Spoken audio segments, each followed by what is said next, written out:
Hey, good afternoon. It's Nikki Burnett with Taste Life Nutrition. I'm a functional nutritionist and I practice strategic evidence-based nutrition. And what would we do without Facebook? So I am doing a little research, looking around, and get a little bit lost in Facebook, and I see that it's National Pet Day. Okay, so let's keep it light. Let's have a little bit of fun, and let's talk about how great dogs are. Now, I don't have anything against cats. I love cats. They're great, and they're furry, and they're fuzzy, and they're fun. But I'm definitely a dog girl. Dogs and horses have my heart, although no horses now, only in my past, but then in my future. At some point, I will have horses again, and then I'll have both, so that'll be awesome. Anyway, but want to talk a little bit. I found a couple of articles about dogs and how much they improve our lives. And you know, I always call them our furry family members because they are. We should treat them like family. They give us everything, and we should do our best for them because they're depending on us. And so it's a couple of things that came up, and I have a couple of different articles here, so bear with me as I kind of move back and forth. But let's see, one article says dog people had greater self-esteem, better physical fitness, were less lonely, more conscientious, more socially outgoing, and had healthier relationship styles. I mean, I think most of us can really relate to that and say, yeah, that's true, because they get us out in the world. We have to take them for a walk. We have to play with them. We get them to the dog park.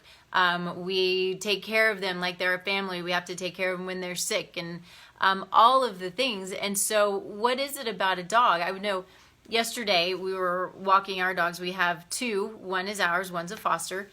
And my husband rides his bike and takes the crazy one, and they just fly down the street on the bike, so she can just run and get her exercise. Well, we have some neighbors with a new little yellow lab puppy. And sometimes this is really sad, but so I have big windows that look outside of my office, and I can see the neighbors coming outside and training the puppy. He's probably 2 months old right now, and jumping around and watching him getting bigger and bigger. And it's amazing, and I just get completely mesmerized by watching this puppy and how flipping cute they are, and how great it is to watch somebody that's interested in having a well-behaved dog, because that's what you have to do with puppies and with dogs, is take the time to socialize them and play with them. And so as we were riding on our bikes yesterday, or I'm walking and running and he's riding his bike, I just stop and I'm like, okay, we gotta pet the puppy. And so we talk for probably half an hour about our dogs, and it moves into brewing beer, and okay, we're gonna go get together, take the dogs, and have a beer sometime. So I mean, it really is amazing, in just the most simple ways what dogs can do for us. And I love it. One of the things that we did with our boys, who unfortunately both are passed now, but as soon as we adopted them when they were 3 months old, the first thing we did was take them to the restaurant or to the pub. Wherever there was a patio, we took the dogs, so they were well socialized, and so they knew anytime that we were out, whether on a patio, at a restaurant, whatever, they were almost always really well behaved, because that's what they were used to. And it's just the best thing in the world to take your dogs with you. Having a well-behaved dog, at least for the most part, that you can take traveling with you, take to the restaurant, take them anywhere with you so they can run and play. They're part of your family. So I think I can just sit and gush about dogs forever. So let's read a little bit more of this article, where it says a couple of things. Lowers stress levels for children and adults, lowers blood pressure, decreased risk of asthma in kids, which is cool. There was a thought that animals would increase the risk of asthma and allergies in kids. And I think if we have, almost always, not always, but if we have animals in the home early on, even before we start to have kiddos, they are subjected to all of the things that dogs do. So even in utero, they are getting all of that. And so I think it's amazing to sort of build the immune system. That's why we play in dirt, right? When we're kids, we're building the immune system. This is why we have, sorry, a little off topic, but true vaginal births, is to build the immune system. So all of these things that seem kind of dirty, are all things that help our bodies to be as defensive against all of the outside little, armies out there that are, trying to beat us down a little bit. All of these things are building our immune systems, and that's what animals can do for us as well. So even as adults, we should play with animals and play with the dirt. I fully play in the dirt. I fully believe that. I love gardening, and I think it's one of the best things to do. Stress relief, dogs out there, music, maybe a margarita, I don't know. But, makes for a really good Saturday and Sunday as far as I'm concerned. Okay, what else do we have? Let's see, non-dog owners are 30 more sedentary minutes daily than that of the dog owner. So yeah, they got to get you up. They got to get you out. You got to go play with them. Let's see, anything else good? Let's see, let's move on to this next article that I really liked because it listed, okay, here we go. And I'll post these if my computer wants to work, so you can see them. But, it's not like it's all big news. It's just fun because it's National Dog Day. Or, I'm sorry, my National Dog Day, it's National Pet Day. Improve heart health. So, it just naturally reduces blood pressure. So, we talk about the therapy dogs that go in the hospitals and your pet and your dog, and all of these things are calming. It's almost like meditating, and meditating creates these amazing psychological and physiological changes in the body and in the biochemistry. And, having a dog, an animal, petting them is the same. It changes the biochemistry of the body in a good way. So blood pressure is going to come down. Cholesterol is going to come down. Triglyceride levels, is that because you're moving more? Yes, probably. Is it also because you're meditating in a sense? Maybe. Let's see, keeps you active. We know that because we all know that we need to get the dogs out. We need to get ourselves out. We need to move constantly throughout the day. Something that I'm not good at that I'm trying to do more of is, instead of feeling like I have to take the dogs out for an hour once a day, is I am trying to get them out for 15 or 20 minutes several times a day. Because I'm here with them, I have that ability.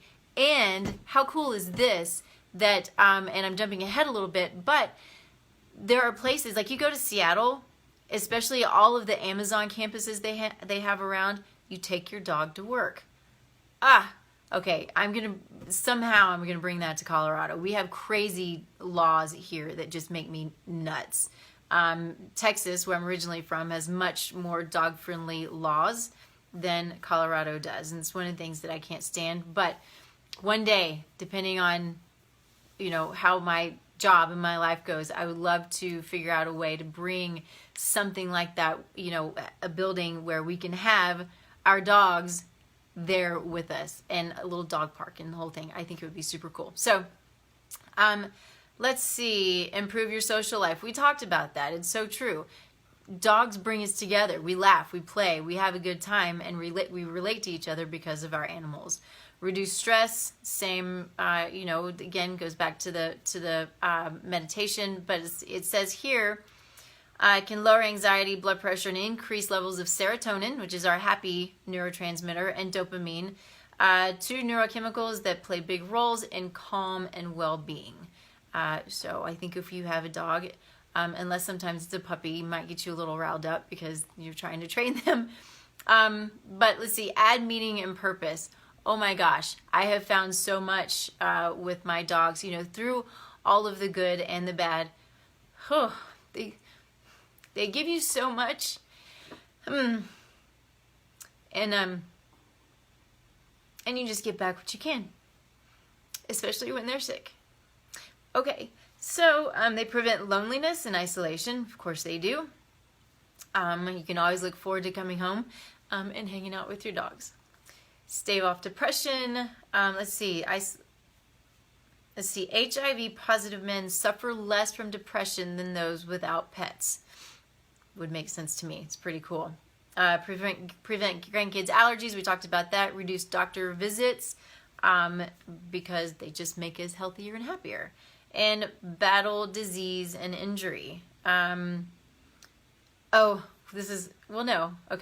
believed, oh, okay, this is the coolest thing, and I'm sure you have heard about this, but it's believed that owning a dog can help detect, treat, manage a variety of illnesses and debilitations. And so, if you haven't heard, there are dogs that have the ability to sniff out cancer, and cancer before it even starts, before it's diagnosed. I mean, how cool is that? So we've got dogs that help to alert us if we're having a diabetic event, if we're having an epileptic event. Of course, we've got the drug dogs, and we've got dogs that can, sniff for miles. I tell you, we were walking our 2 dogs last night, and the one that wants to run. The other one, who's the foster, is heartworm positive, so we're treating her for her heartworm before we have the ability to adopt her out.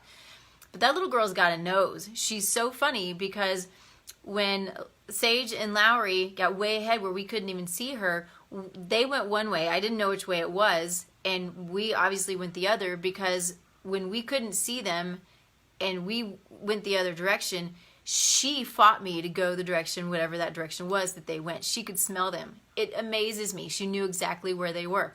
And so their senses, they give so much to us, and they help us in so many ways. What else does it say? Oh, this is cool. They can benefit people with traumatic brain injury, autism. How cool is that?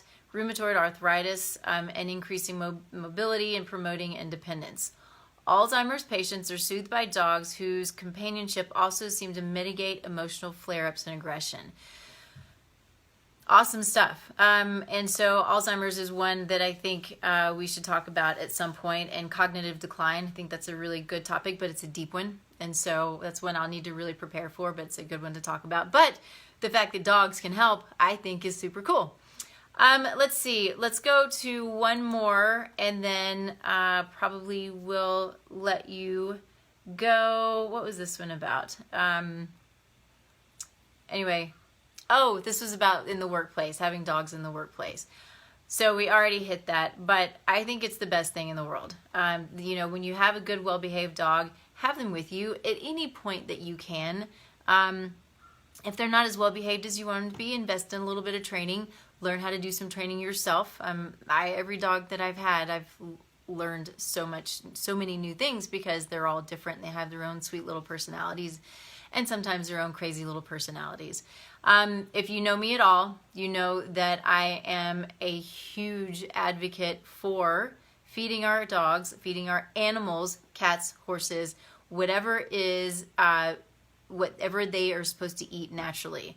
And so if you think about it, kibble is not natural. It's man-made. It's a terrible, terrible thing to give your dog. I don't care if it's organic. I don't care if it's grain-free. I don't care if it's gluten-free. I don't care if it's $100,000 per bag.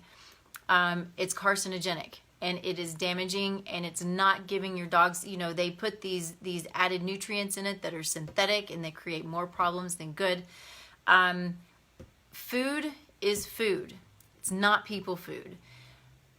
Kibble, which is the dry, hard dog food, is like feeding your kids and yourself McDonald's 3 times a day, every day, for your entire life. Your life is going to be shortened because of that.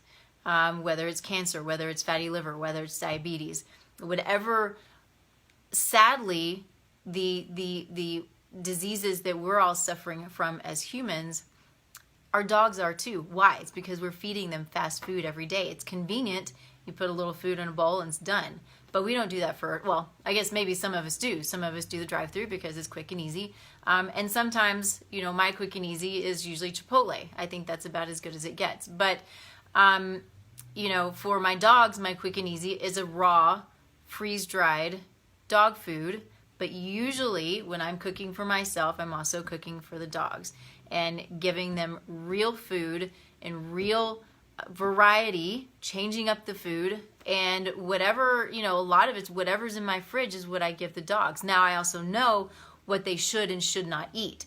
No grapes, no raisins, no onions, no raw potatoes, Potatoes aren't great for them anyway. You've got to be really careful with sugars. Xylitol, okay, totally off topic, but and it may not even be out there anymore, but there was a product, I should probably look before I talk about it, but doesn't matter if I already started. There's a product to help keep dogs' breath fresh, because we have this problem with dogs' breath being nasty because we're feeding them nasty food all the time. Same thing would happen to us. We'd have nasty breath if our bacteria was unbalanced in our gut and our mouths and all of these things. If we were getting fast food every day, we're not going to smell good. So they come out with all of these things, just like medications, to not treat or work with the body, but to cover up the symptoms. So bad breath is a symptom.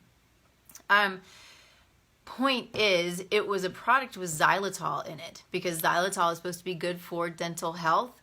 Xylitol kills dogs, and this was a dog product. And so this was several years ago. I went to the vet, and we were talking. He's asking me questions, and I can't even remember what it was, but he showed me this. I said, why do you have this? Why are you giving this to dogs? Because it could potentially kill them. And he had no idea what I was talking about. So he went and looked it up. He's like, holy smokes, I had no idea. And so, it's understanding that giving our dogs just real food. If you give them real food, their poop doesn't smell as bad. They don't poop as much. It's not as runny. They live longer. They're better. You're going to save money, just like us. You're going to save money on vet bills, on and on and on. So for National Pet Day, let's think about feeding our animals real food. Feed them what you feed yourself, but know what they can and can't eat. I see dogs in clinic, or in practice, actually. It's not the bulk of my practice. Certainly it is human nutrition, but I do see animals as well. And I teach people how to feed their animals real food and get the nutrition that they need. So think about that. You can make small changes. If you're doing kibble, add a little bit of veggie. That's a huge, huge thing, is if you decide, okay, you don't want to make their food. So get some cruciferous vegetables, broccoli, cauliflower, Brussels sprouts, any of those. Broccoli sprouts. Broccoli sprouts are amazing to give to your dog and to give to yourself. I eat them as often as I can. You can make them or grow them yourself.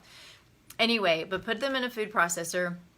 Mix it up with the kibble. Add a little water or a little broth would be nice. So they're getting the vegetables, and so they'll eat them. And that in and of itself will help to decrease the risk of the carcinogenic effects of the kibble. Another thing that I wanted to say, dog food, hard dog food, it dehydrates your dog. Remember this, it dehydrates your dog because there's no liquid in it. All of the food that we eat has fluid in it. It has liquid in it, has natural water in it. And the kibble has none. So if they're not getting water with their food, it's going to soak all of that up, and they're going to become dehydrated. So what's going to happen? You're going to have a perpetually dehydrated animal. Even if they're drinking water, that food just still soaks up all of that fluid. That in of itself is super dangerous.